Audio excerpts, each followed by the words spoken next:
Del Evangelio según San Lucas, capítulo 2, versículos del 36 al 40. En aquel tiempo había una profetisa, Ana, hija de Fanuel de la tribu de Aser.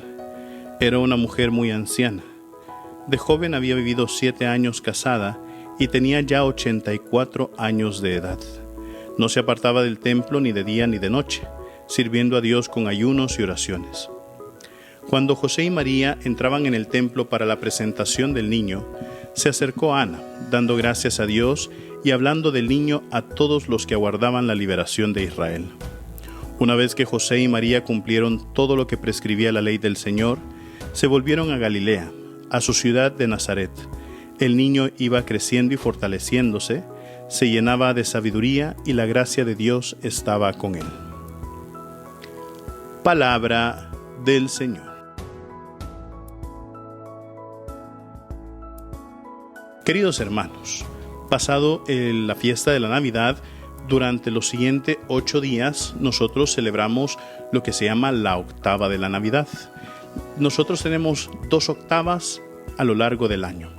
La primera es la octava de Pascua, que comienza con el domingo de Resurrección y termina con el segundo domingo de Pascua. Y tenemos la octava de la Navidad, que comienza el 25 de diciembre y termina el 1 de enero. ¿Por qué son importantes estas 2 octavas? Porque son los 2 momentos importantes de la vida o lo que marca en la historia nuestro Señor Jesucristo. En la octava de la Navidad nosotros vemos la natividad, cómo el Señor viene a caminar con nosotros en medio del mundo. Y en la octava de Pascua nosotros vemos cumplido ese misterio pascual, la pasión, muerte y resurrección de nuestro Señor Jesucristo, que nos da la salvación a cada uno de nosotros. Y tan grandes son estas 2 fiestas de la Navidad y de la Pascua que la Iglesia las prolonga durante 8 días que se celebren como que si fuera un gran domingo.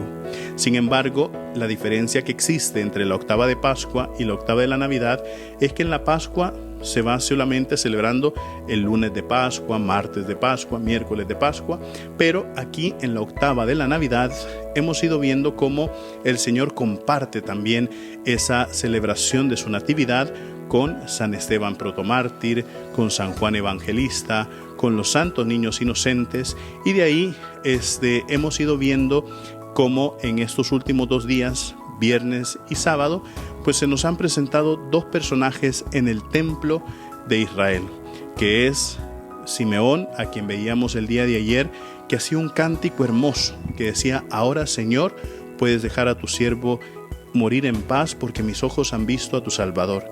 Y el día de hoy hemos visto a esa profetisa Ana, que la Escritura la define como aquella mujer que estuvo casada 7 años en su juventud, pero había quedado viuda y ahora tenía 84 años de edad, y lo que hacía era que a través de sus ayunos, sus sacrificios, ella frecuentaba el templo todos los días y se había convertido en una mujer que predicaba la liberación de Israel. ¿Liberación de qué? De la opresión del pecado, de las tristezas, de las cargas que sobrellevan.